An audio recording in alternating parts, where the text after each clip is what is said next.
Como habíamos dicho, esta posibilidad de renegociación de varias obligaciones ecuatorianas, ayer lo escuchamos con el Exim Bank y el China Development Bank, dos de los acreedores con el gobierno chino que suman casi 800 millones de dólares que debíamos haber cumplido estas obligaciones este 2021, alivia aún más la presión de la caja fiscal para cumplir, como digo, con estas obligaciones. Ya también se lo hizo con los bonos soberanos y esto, como decimos, podría dar un poco más de tranquilidad para organizar casa adentro los poquísimos ingresos que tenemos. También hay una posibilidad de que una vez flexibilizadas las decisiones y con el fin del estado de excepción, la producción, el comercio y en general la actividad productiva pueda volver a generar. Para contactar con eso vamos a entender e interpretar su análisis de esta realidad económica con el ingeniero José Orellana. José, ¿cómo vamos? Buenos días. Usted como experto. Buenos días. Gracias. Buenos días, Byron. Buenos días a todos los televidentes. José, usted como experto que hace estos estudios y análisis permanentemente del mercado, el comportamiento y las reacciones que puedan tener, esta nueva flexibilización para no pagar estas obligaciones, o mejor dicho, postergarlas con estos bancos chinos, sí, dan un alivio, un respiro, pero no necesariamente inyectan un flujo para los complicados números que tiene la caja fiscal. ¿Qué se viene a partir de ahora? Bueno, a ver, estamos esperando algo más cercano a un reperfilamiento de unos 2.000 millones de dólares. Yo me imagino que esto está, porque son deudas con distintos bancos, con Exim Bank de China, el Banco de Exportaciones de China, también hay otros bancos. Veremos cómo resulta, ¿no? Estamos esperando alrededor de 2.000 millones de nuevos préstamos chinos. De ahí vendría todo lo que es reperfilar la deuda interna del país y terminaremos el año probablemente con unos 2.000 millones de atrás. El año pasado tenemos con mucho más atraso. Pero eso es bastante bueno porque básicamente elevaría la capacidad de generar trabajos para los ecuatorianos, dado que empezarían a pagárselos a todas las cadenas, a las pymes, a los salarios, ¿no? Hay unos 300, 400 millones de dólares en atrasos, en sueldos. Claro. Ahora, esto de que nuevamente Ecuador ha bajado 900 puntos al famoso riesgo país, lo hablamos un poquito la semana pasada, pero me gustaría extenderlo para que la gente entienda efectivamente qué de beneficioso es que el Ecuador tenga una calificación menor en cuanto al riesgo país, para que esto efectivamente se desemboque en la economía diaria, es decir, ¿cuánto impacto puede tener en la economía diaria estas calificaciones? No, facilita mucho el acceso a dinero internacional, ¿no? Un problema que tenemos es que nosotros competimos con Perú, Colombia, que tienen investment grade. Entonces ellos reciben fondos alrededor, en este momento, alrededor del 200%, o sea, a 2, 3 puntos. Por ejemplo, Perú recientemente emitió a 10 a 3% de tasa de interés. Pero nosotros probablemente no regresemos a los mercados de capitales por unos 4 o 5 años. Entonces es algo bueno, pero lo que hay que tratar, ¿no?, para llegar a alcanzar ese tipo de nivel de inversión que te facilita el ingreso de muchísimo dinero, ¿no? Imagínate la cantidad de proyectos en Ecuador que si un banco te presta el 4. Y justamente esto estuvimos conversando ayer con un grupo de industriales, un grupo de analistas. Es importante, ¿no? El país, cuando ha tenido riesgo de país bajo, se ha permitido la generación de mayor empleo vía inversión privada, ¿no? Y eso es clave para recuperar los empleos que se han perdido. ¿Qué significa hacer esto país investment grade? Para que la gente lo pueda entender en un castellano mucho más pedagógico. ¿Y por qué Ecuador y a diferencia de Perú y Colombia tenemos esa gran diferencia, más allá de las economías y su tamaño? Bueno, básicamente es que los mercados empiezan a ver que eres un jugador serio. Colombia nunca ha caído en default de su deuda. Perú cayó en default en los 80s o 90s. Entonces nosotros caímos en default en 2008 y no caímos en default, pero pedimos una concesión técnica para reestructurar. Lo que tenemos que hacer es presentar que somos un país con capacidad de pago, porque ante todo lo que te mide el riesgo país es la capacidad de pago de los bonos, ¿no? Una medición en sí del riesgo país desde un punto de vista holístico, ¿no? Es una medición basada en los rendimientos de los bonos en un momento dado. Entonces, en este momento, los bonos indican que se ha incrementado la confianza en el país. Pero todo esto se mide diariamente, ¿no? Entonces tienes que tener una política diaria de mantener tu reputación, informar al mercado, ven que se están mejorando, que hay un mejor manejo de los déficits, hay políticas de crecimiento, etcétera. Ya en el plan de las inversiones y el crecimiento de la economía, definitivamente el petróleo creo que no va más como primer ingreso del país. Sigue a la baja, entiendo que ha cotizado ayer para el WTI, que es el referente al nuestro, y el MAN del norte, el Brent, a menos de $40, creo que estaba en 30 y algo, usted me corrige. Lo que significa es que hay que reforzar las operaciones no tradicionales que ahora van a ser, digamos, el principal brazo financiero del Ecuador, llámese plátano, banano, camarón, atún o derivados. ¿Qué dicen las cifras? ¿Qué dicen los mercados internacionales con este decrecimiento sostenido del precio del petróleo y los commodity? Ya. Por el lado del petróleo, tú estás viendo que va a haber un techo de alrededor de $40 para el West Texas Intermediate, el WTI. Tú ves algo bueno para el Ecuador es que ves un exceso de inventario de diésel, de eso estaba escribiendo en mi Twitter ayer. Eso va a permitir que el precio del diésel a nivel internacional esté muy cerca al precio actual del precio del petróleo. El mes pasado solo se pagó 40 millones el subsidio del diésel. El diésel es 55% del consumo nacional de energía, de combustibles que se traen de afuera.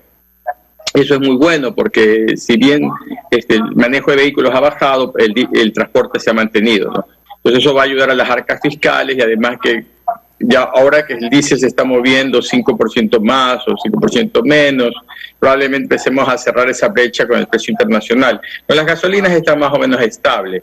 Del lado de las exportaciones no petroleras, el precio del camarón, Ecuador tiene el precio más bajo del mundo en camarón en este momento. Lástima que no pueda pasar unas gráficas que tengo sobre el tema. Pero lastimosamente, y esto viene de una conferencia global que se hizo sobre el tema del camarón, especialmente hay dos tipos de demanda, la de retail, que es la que se vende en los supermercados, y aquella que es para restaurantes. Eso ya pasó el verano europeo, el verano americano, de Norteamérica. Entonces esa demanda de la gente que quiere comer en la playa, el camarón ya se desapareció. Se ha incrementado la demanda de supermercados, dado los precios bajos del camarón, pero en general se considera que va a haber una caída de la producción global de un 20%.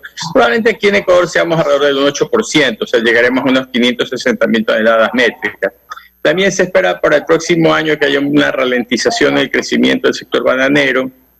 Un poco, Ecuador ha perdido bastante participación en Estados Unidos, muy grande en la Unión Europea, pero muchos de nuestros mejores compradores son mercados como Rusia, Ucrania, Turquía, en donde las situaciones pueden ser complicadas, la misma Argentina.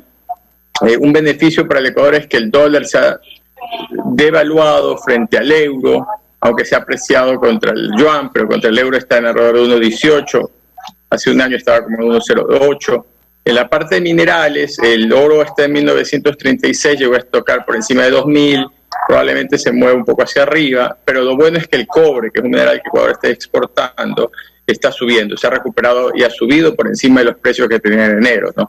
El cobre es muy relacionado con China. China consume más del 50% del cobre mundial, entonces el mismo hecho que China es uno de los 5 o 6 países que va a crecer este año, ha manejado a precios del cobre. El cacao está alrededor de 2.400 en la tonelada métrica, llegó a estar en 2.800 a principios de año, ahora ha bajado, ¿no? Pero estuvo en términos mucho más bajos, 2.200, 2.100. Entonces también el cacao parece que está recuperándose, ¿no? Entonces esa es la visión, ¿no? Recordemos que a veces las exportaciones no petroleras se miden en volumen. Entonces tú necesitas ajustar si vas a hacerlo por volumen o por precio. Yo estoy hablando un poco más del tema de precio, ¿no? Pero esa es la realidad que tenemos en nuestras exportaciones no petroleras, al menos en las principales, que sería camarón, banano, ¿no? Las flores han tenido una caída muy baja, sufrieron los daños del año pasado en octubre, entonces se están organizando, asociando para tratar de manejar la situación mejor, solicitar mejores políticas al Estado, pero todo es complicado, ¿no? Aquí es un país que el mismo hecho de la movilidad, ¿no? En Quito, la movilidad en diferentes cantones, ¿no? En eso estamos un poquitín mejor organizados aquí en el Guayas. Eso justamente quería preguntar. Ayer hablaba con el presidente de FedExport y él decía que ante esta nueva realidad los exportadores y en general el sector productivo tiene que ser bastante imaginativo para que su cadena logística no complique precisamente la entrega de mercancías, sobre todo para el sector exportador. ¿Qué falta o qué recomendación daría usted como un experto de mercados a propósito de que haya mejores facilidades para el sector productor y exportador para que esta cadena no sea más lenta? A ver, los camiones que pasan, digamos, de la SUAY con madera, de Loja con madera para hacer las pellets del banano, deberían tener un salvoconducto nacional. Sí, puede haber cambios cantonales, pero esta gente no va a parar en la mitad de camino. Esta gente va de un punto a otro punto, deberían tener un salvoconducto que les permita hacer ese movimiento en las madrugadas, ¿no? Lo mismo con los camiones, por ejemplo, que te van de Machala a Guayaquil. El eje central vial del Ecuador para todo lo que es las exportaciones no petroleras es básicamente Guayaquil, Santo Domingo, Manta, ¿no? Es como una T. De ahí salen la gran mayoría de exportaciones del Ecuador. Las Flores, Pitahaya van por carga aérea, entonces se maneja de otra manera, ¿no? Pero eso es necesario. Primero, esas vías son muy complicadas para el transporte, peor ahora con tanto problema de temas de salvoconductos, etcétera, ¿no? En el lado petrolero tenemos que pensar cómo vamos a traer inversión, y en el lado minero lo mismo, ¿no? Finalmente, el panorama de crecimiento de las exportaciones para el último semestre del año, ¿son alentadoras o hay que ser muy conservadores? ¿Cuánto podríamos quizás crecer o mantener lo mismo que los números del 2019? ¿Pero cuál de las exportaciones? En general, de las exportaciones no petroleras. Petroleras yo creo que van a seguir creciendo, han crecido alrededor de un 8% en volumen, ¿no? El tema es la recuperación del precio para el camarón, que es nuestra principal exportación, y la ralentización que ha habido, por ejemplo, en los pagos a los bananeros, en la demanda, etcétera, ¿no? Vamos a ver cómo se perfila el 2021, ya estamos en esa época, ¿no? Pero, por ejemplo, para darte un ejemplo, en Estados Unidos se está vendiendo mucho, se ha enviado mucho camarón grande, el que es más o menos de 5 al 20 por libra, ¿no? Entonces ya hay un exceso de camarón en Estados Unidos, escuchaba en esta conferencia, de ese tamaño, pero al mismo tiempo las cosas tienen su beneficio. El hecho es que ahora hay más gente comprando camarón en el mercado para hacerlo en casa. Entonces la gran esperanza podría ser de que de pronto la gente compre, porque en Estados Unidos el camarón es más una comida de restaurante. La gran esperanza sería que la gente empiece a comprar en el supermercado el camarón como compra la gallina, compra la carne y prepara para prepararlo en casa.